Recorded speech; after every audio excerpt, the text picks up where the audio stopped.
आम आदमी पार्टी के नेता आपसी ने प्रेस वार्ता करते हुए डिप्टी राज्यपाल पर तीखा हमला बोला। सोमवार 30 तारीख को दिल्ली के नए लेफ्टिनेंट गवर्नर ने एक मीटिंग बुलाई।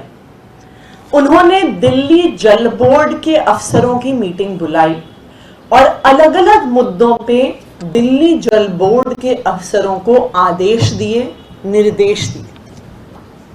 मैं माननीय एलजी महोदय को इस मौके पर बताना चाहूंगी, शायद वो क्योंकि दिल्ली में नए आए हैं, नए लेफ्टिनेंट गवर्नर बने हैं, उन्हें दिल्ली की संवैधानिक स्थिति का शायद पूरा ज्ञान ना हो। मैं माननीय लेफ्टिनेंट गवर्नर साहब को बताना चाहूंगी कि दिल्ली में एक संवैधानिक व्यवस्था है। उस संवैधानिक व्यवस्था के तहत लेफ्टिनेंट गवर्नर जो केंद्र सरकार के नुमाइंदे होते हैं, उनको संविधान ने स्पष्ट तौर से 3 जिम्मेदारियां दी हैं।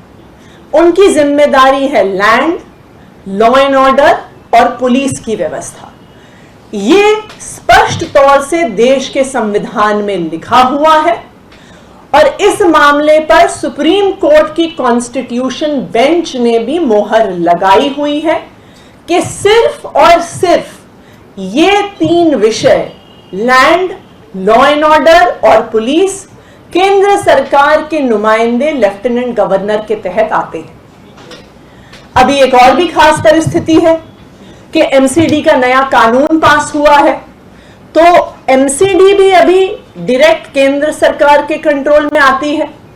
तो आज के दिन में हम ये भी मान लें कि दिल्ली की म्युनिसिपल कॉरपोरेशन को मैनेज करना, उसका काम करवाना भी एलजी साहब के अधिकार क्षेत्र में आता है। लेकिन बिजली, पानी, शिक्षा, स्वास्थ्य, ये सब मुद्दे दिल्ली की चुनी हुई सरकार, दिल्ली के मुख्यमंत्री और मुख्यमंत्री के साथ कैबिनेट मंत्रियों के अधिकार क्षेत्र में आता है। ये देश का संविधान कहता है और ये सुप्रीम कोर्ट की कॉन्स्टिट्यूशन बेंच कहती है। मेरा एलजी साहब से आग्रह है कि सर, आपके पास लॉ एंड ऑर्डर आता है, आपके पास पुलिस आती है, आपके पास अभी एमसीडी भी आता है, तो इन मुद्दों पर भी दिल्ली के पास बहुत बड़ी बड़ी समस्याएं हैं। दिल्ली में 3 बड़े बड़े कूड़े के पहाड़ हैं। अगर आप कोई समस्या ही सुलझाना चाहते हैं सर, तो दिल्ली के 3 कूड़े के पहाड़ों की समस्या सुलझाइए। मैं एलजी साहब को बताना चाहूंगी कि पूरी दिल्ली में अगर वो घूमेंगे तो उन्हें दिख जाएगा कि पूरी दिल्ली में गंदगी एक बहुत बड़ी समस्या है। दिल्ली में कहीं पर भी साफ सफाई ठीक से नहीं होती है। एमसीडी इसमें पिछले 15 साल से बिल्कुल नाकाम है। तो मैं एलजी साहब से आग्रह करना चाहूंगी कि अगर उन्हें कुछ समस्या ही सुलझानी है तो वो दिल्ली में साफ सफाई की समस्या सुलझाएं।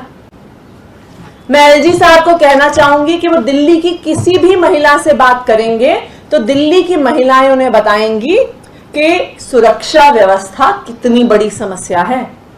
आज भी दिल्ली की महिलाएं अंधेरा होने पे घर से बाहर जाने में डरती हैं क्योंकि उन्हें लगता है कि कुछ भी हो सकता है। तो इसलिए मेरा माननीय एलजी साहब से आग्रह है कि अगर आप कोई समस्या ही सुलझाना चाहते हैं तो दिल्ली में महिलाओं की सुरक्षा का मुद्दा सुलझाइए। दिल्ली में हर तरफ चोरियां हो रही हैं। कुछ दिन पहले दिन दहाड़े किसी ने सुभाष नगर चौराहे पे गोलियां चला दी थी।